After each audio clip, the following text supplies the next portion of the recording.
Verdict Form B. We, the jury, find the defendant Daniel Villegas not guilty of...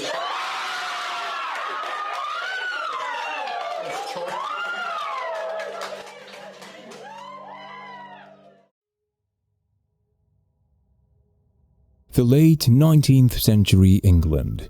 The terrible reality that unmarried moms and their unwanted children experienced at the time conflicted with cultural ideas.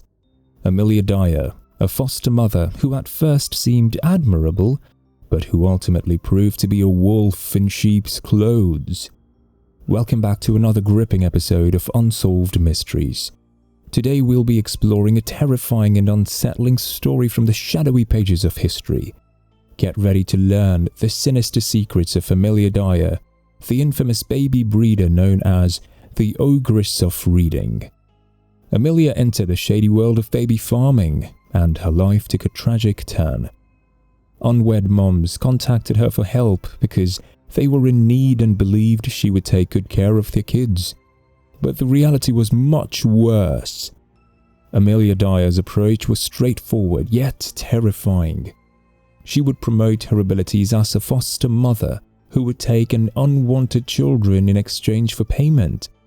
But instead of giving them the care they were promised, she murdered those helpless victims and subjected them to cruelty and neglect.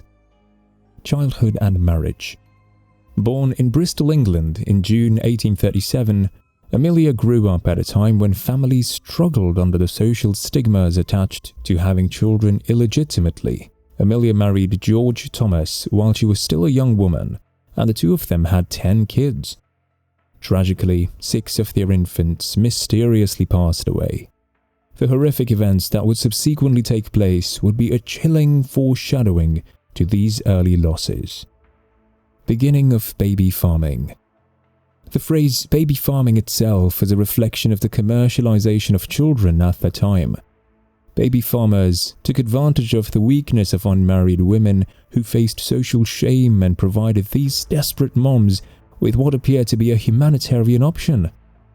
The newborns would be given to the baby farmer in return for money after a deal was reached. Some ladies would shelter several kids, giving the appearance that they were actually providing care. However, reality diverged significantly from their portrayal. Her journey into notoriety started when Amelia Dyer entered the cruel world of baby farming. She grasped the chance to take advantage of helpless and desperate unwed moms who wanted to give up their babies for adoption since she was having financial difficulties. Amelia preyed on the hopelessness and naivety of people wanting a better life for their children by presenting herself as a lovable and dependable foster mother. Baby Doris. The story of baby Doris Marmon is among the most terrible and sorrowful tales connected to Amelia Dyer's baby farming practices.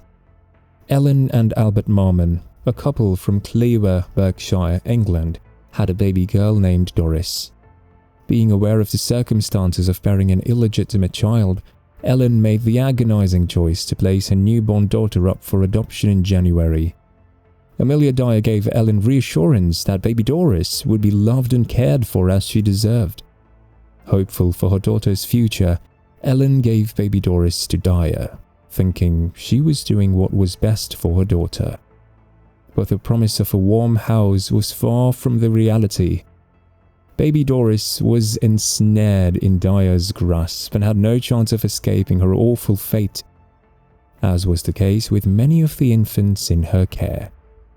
When baby Doris passed away, Dyer disposed of the newborns' bodies in a disturbingly familiar way by wrapping their little bodies in brown paper and tying them with a string. Murderous techniques. Amelia Dyer's malice was made clear by the horrifying way she treated the children entrusted to her care. She exposed them to horrific neglect and cruelty instead of providing the caring atmosphere she had promised. She deprived the infants of basic requirements, including food, warmth, and medical attention, which caused them to quickly deteriorate and pass away. Amelia resorted to providing fatal dosages of medications, including different sedatives and opiates, to hasten their dying.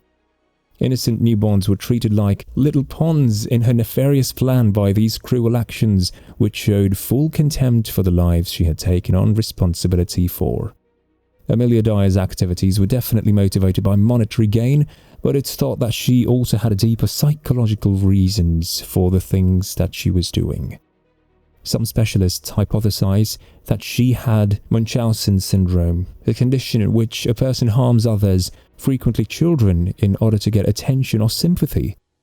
Identifying the ogress and her crimes. On March 1896, a package containing an infant's body was retrieved from the River Thames near Reading, England. The baby had been wrapped in brown paper and tied with a white string. The dismal finding disturbed the authorities, who opened an inquiry to ascertain the children's identity and the circumstances of their death. It became evident as the inquiry went on that this was not an isolated incident. Along with the Thames, the police discovered further packages that contained newborn remains. Amelia Dyer came under suspicion since she had previously attracted the notice of the authorities due to her suspicious activities. One significant turning point in the case occurred when Doris's mother informed the police of her worries.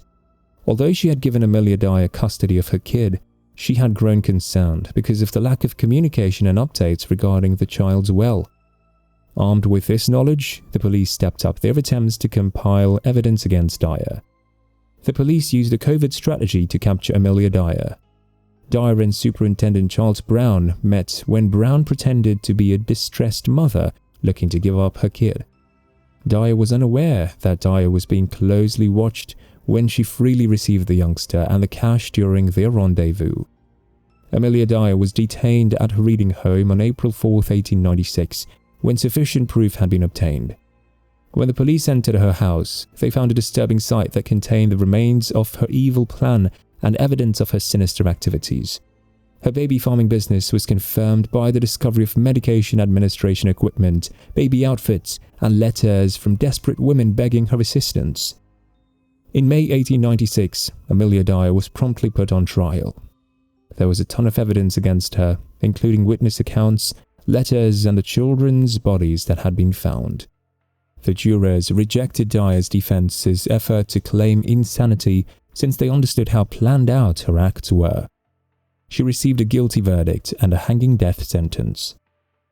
The arrest of Amelia Dyer and the ensuing trial had a profound impact on society. The case highlighted the risks of baby farming and revealed the fragility of unborn children left to the care of dishonest people.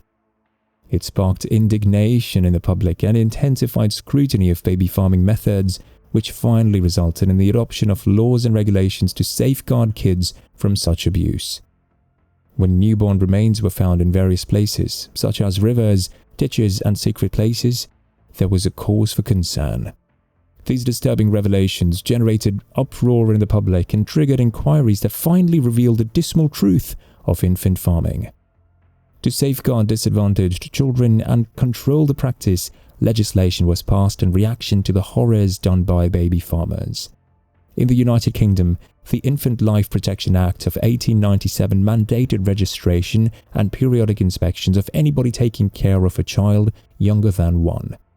This was a crucial step in protecting newborns' welfare and ensuring that those responsible for their care be held accountable. Thank you for joining us today as we delved into the chilling story of Amelia Dyer and her baby farming activities. If you like this video, don't forget to like, share, and subscribe to our channel. Thanks for watching. Until next time, let's continue to learn from history and strive for a more compassionate and just world.